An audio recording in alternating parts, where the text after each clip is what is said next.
Alors, aujourd'hui, on se penche sur une idée vraiment puissante tirée de la source, le pouvoir de dire non. Et attention, il ne s'agit pas simplement de refuser quelque chose. Non. On parle ici d'un pouvoir spirituel qui serait, d'après l'auteur, la clé de la véritable liberté. C'est un concept assez fascinant, alors on va creuser ça ensemble. Voilà notre feuille de route. On va commencer par définir ce fameux pouvoir, ensuite on va s'attaquer au problème de fond, ce que l'auteur appelle l'héritage des 4 C. Puis on verra le grand tournant avec le mystère des 2 Adams et la solution qu'apporte une loi spirituelle supérieure. Et on terminera avec un exemple super concret, la transformation de Simon en Pierre. Ok, rentrons direct dans le vif du sujet. Le concept central, c'est ce pouvoir spirituel unique. Et l'idée de fond, c'est que c'est ce pouvoir qui fait toute la différence entre une personne libre et une personne esclave de ses penchants. En fait, tout ça peut être vu comme un voyage, une sorte de parcours de transformation. On part d'un état de servitude spirituelle, un héritage, dont on va parler juste après, pour aller vers une liberté qui, elle, va débloquer une capacité fondamentale, le pouvoir de dire non.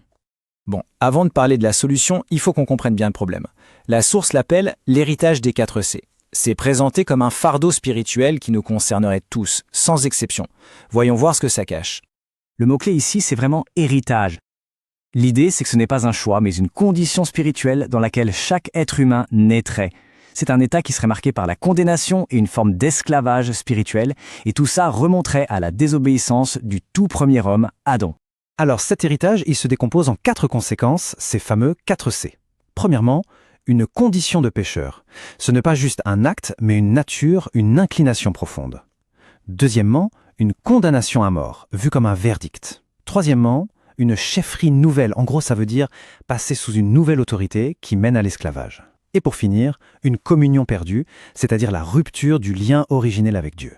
Cette citation de l'Épître aux Romains est assez percutante. Elle décrit cet esclavage spirituel comme un état de fait. Et c'est là qu'on voit le paradoxe. La seule liberté qu'on a dans cet état, c'est d'être libre de la justice, ce qui est en réalité la définition même de la servitude la plus totale. C'est assez fort comme image. Et c'est là qu'on arrive au point de bascule de toute cette réflexion.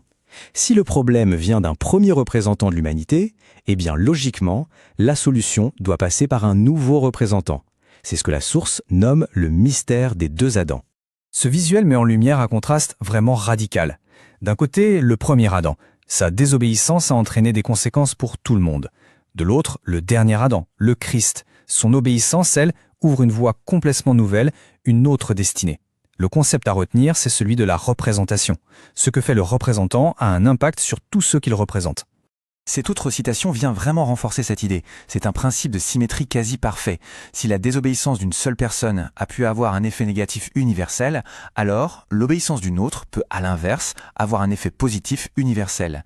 C'est la logique même qui permet de comprendre comment un nouvel héritage peut devenir possible. Bon d'accord, mais concrètement, comment ça marche, un nouvel héritage ? Pour l'expliquer, la source utilise une analogie vraiment parlante, en comparant les réalités spirituelles à des lois physiques qui s'affrontent. Et c'est la question clé. L'auteur explique qu'on ne détruit pas une loi fondamentale comme ça, on la surpasse grâce à une loi qui lui est supérieure. Mais comment est-ce que ça peut bien s'appliquer au domaine spirituel ? Et voilà l'analogie, qui est vraiment lumineuse. La loi du péché, l'héritage d'Adam, c'est comme la gravité, une force constante qui nous tire vers le bas, impossible d'y échapper par nos propres forces. Et en face, on a la loi de l'esprit de vie, qui est comme l'aérodynamique. L'aérodynamique n'annule pas la gravité, elle est toujours là, mais elle la surmonte, grâce à un principe supérieur, la portance, qui permet à un avion de décoller et de s'élever. Et voilà, ce visuel résume parfaitement le point essentiel. Tout est une question de position. Quand on est au sol, on subit la gravité. Mais dès qu'on est à l'intérieur de l'avion, on passe sous la juridiction d'une autre loi, celle de l'aérodynamique. De la même manière, être en Christ, ce serait être placé dans un environnement spirituel où une loi supérieure, la loi de la vie, prend le dessus. Et ce n'est pas juste une belle image, hein. Ce verset, c'est le fondement biblique de toute cette analogie. Il parle très clairement de 2 lois distinctes, la loi du péché et de la mort et la loi de l'esprit de vie. L'une nous libère de l'autre, pas en la supprimant, mais en la surpassant. Pour que tout ça devienne encore plus concret, la source prend un exemple humain que tout le monde connaît, qui incarne à la perfection cette transformation radicale, ce passage d'une loi à une autre. On va donc regarder comment ça se manifeste dans une vie. Le changement de nom de Simon en Pierre, ce n'est pas juste une anecdote, ça symbolise un changement total d'identité et de trajectoire spirituelle. Au départ, on a Simon. Son nom signifie roseau. Il faut imaginer l'image. Un roseau, c'est fragile, ça plie au moindre coup de vent. Ça représente parfaitement l'identité naturelle, instable, soumise à l'héritage d'Adam, à cette gravité spirituelle dont on parlait. Et puis, la transformation. Jésus le renomme Pierre. Du grec, Pétros, qui veut dire roc. Le contraste est saisissant. Le roc, c'est stable, c'est solide, c'est inébranlable. Il représente la nouvelle identité, celle qui fonctionne sous la loi supérieure de l'aérodynamique, ancrée dans une réalité spirituelle complètement nouvelle. Le point le plus important à comprendre ici, c'est que la transformation de Simon en Pierre, ce n'est pas le résultat d'efforts personnels de Simon pour devenir plus fort, non. C'est la conséquence directe de son changement de juridiction spirituelle. C'est le passage sous une loi supérieure qui le transforme de l'intérieur.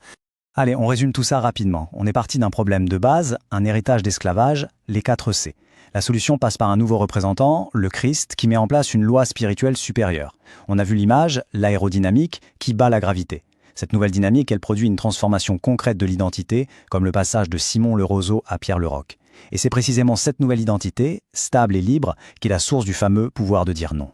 On termine donc sur cette question qui reste ouverte. Si cette libération et cette nouvelle identité donnent vraiment accès au pouvoir de dire non, alors la grande question devient comment s'en servir ? Comment exercer cette liberté face aux défis de tous les jours ? C'est une réflexion qui va bien au-delà de notre analyse d'aujourd'hui. Merci d'avoir été à l'écoute.